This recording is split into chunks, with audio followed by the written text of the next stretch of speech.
So we get a lot of questions about our camping equipment, because honestly, hunting out west, just surviving the elements of camping is really important, and equipment is important. And I've been doing this for 25, 30 years, and my system's evolved. I've got almost an entirely new system this year, because I'm trying to get things a little bit lighter in some cases, and a lot easier for one guy to set up. Because a lot of times I show up, I'll get there first, and I've got to do all the stuff by myself. So the first thing I did was get a new SpringBar tent. This is the classic Jack 140. It's 14 feet by 10 feet, so plenty of space for 3 guys and cots. And it's the classic SpringBar design. When you look at it, you might think, hey, that doesn't look super sturdy, but we've had this up and already in a bunch of wind. And buddies of mine that owned them before me, that's how I got turned on to them, other friends of mine.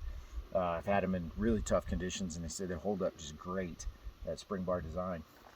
It's a canvas tent. When you come inside, you think, why I really love this. We're in New Mexico right now, at the middle of September, so it's a little warm. But the thing I love about this tent, first of all, it's white, but these windows. I mean, it's got this huge window in the back. We've got side windows on each side. We got a screen door, and there's a whole nother window next to the screen door, so there's tons of ventilation. With the rainfly that's on it now, it's super cool, because this tent does slope like this. So if it's raining vertical, without the rainfly, you could get moisture, you could get water in here. That's one of the best things about that rainfly, because you don't need a rainfly with this tent. It's perfectly capable, just with the cotton canvas, will shed water. I've already had it without the rainfly in a couple inches of rain, and not a single drop got inside. So it's great for summer camping into fall. But if you can get into winter, what I really liked about this tent is that whole window, this window there, that zips out, and a fireproof liner goes in there, and you can put a wood burning stove right there, and it's custom made for this tent. And the chimney goes out the side. I have the stove with me. I'm going to prime it here, but I promise I'm obviously not going to use it. We don't need it. We're going to have temperatures going to be like 40 degrees to 75, so no need for a wood burning stove.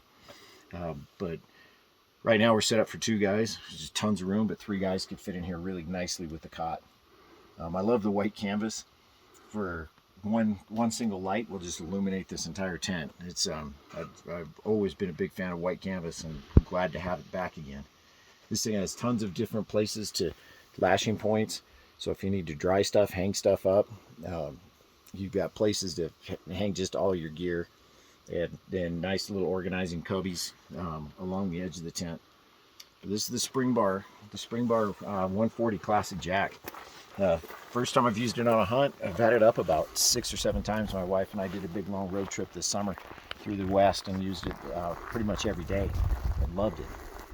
Now, as far as our cooking setup, this is, again, most of this is new. I had this got this trailer used it all last season, and I used to have a big canopy. You've probably seen on past shows, but it was super heavy. I mean, probably 250 pounds total with poles and the canopy itself.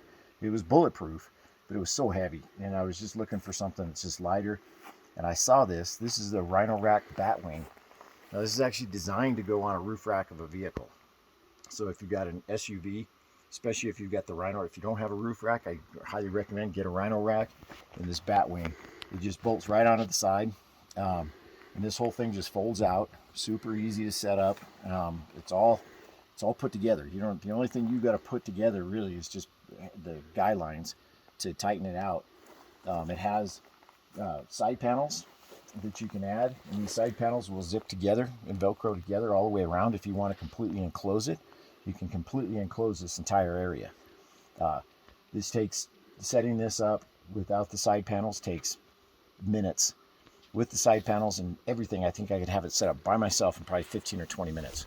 So between the SpringBar tent and this, now that I know what I'm doing, so again, there's a lot of first time stuff going on. Now I'm going to do it. I'm sure I could set this entire camp up in an hour by myself, which again was a goal of mine, especially when you're doing a type of hunts we do quite often where we're moving a lot. You just don't want to spend 3 hours tearing down, 3 hours setting up to move to another area, and then have to do it all over again.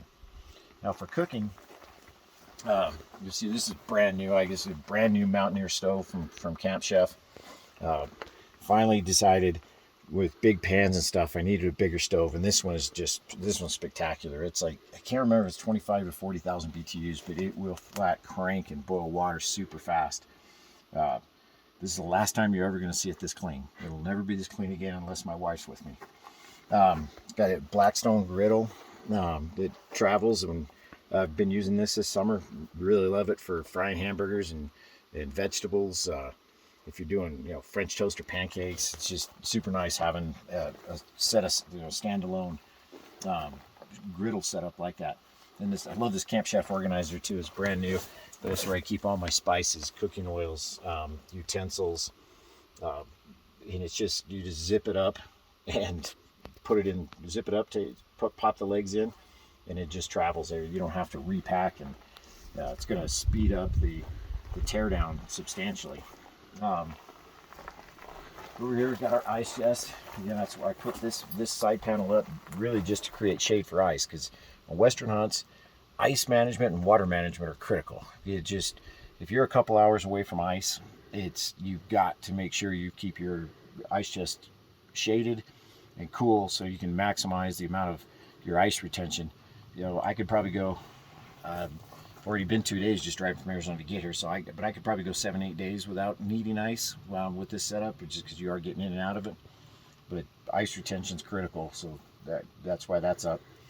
I use this black box as my travel box. It's got all my cookware stuff is in there, stuff that's out on the table now. It's just handy because it's got rollers and it gets heavy when you got cast iron, which I love being able to carry this stuff. One of the reasons I wanted the trailer and not just a pickup truck full of stuff. The other thing I love about the trailer is that I can load it all in there and still going to be able to get an elk rack in here. I've had many times where you're sitting there and your truck is completely loaded and you're like, where's that elk rack going? And it's going to go on the roof, which I don't like doing. So that's the quick and dirty of what my Mountain West setup looks like. I will use this the entire hunting season. I'm sure I'll have this exact setup on every single hunt, whether it's Wyoming, or going to be in Wyoming and Idaho, back in Arizona, Colorado, lots of winter hunts, and this system ought to work perfect for everything.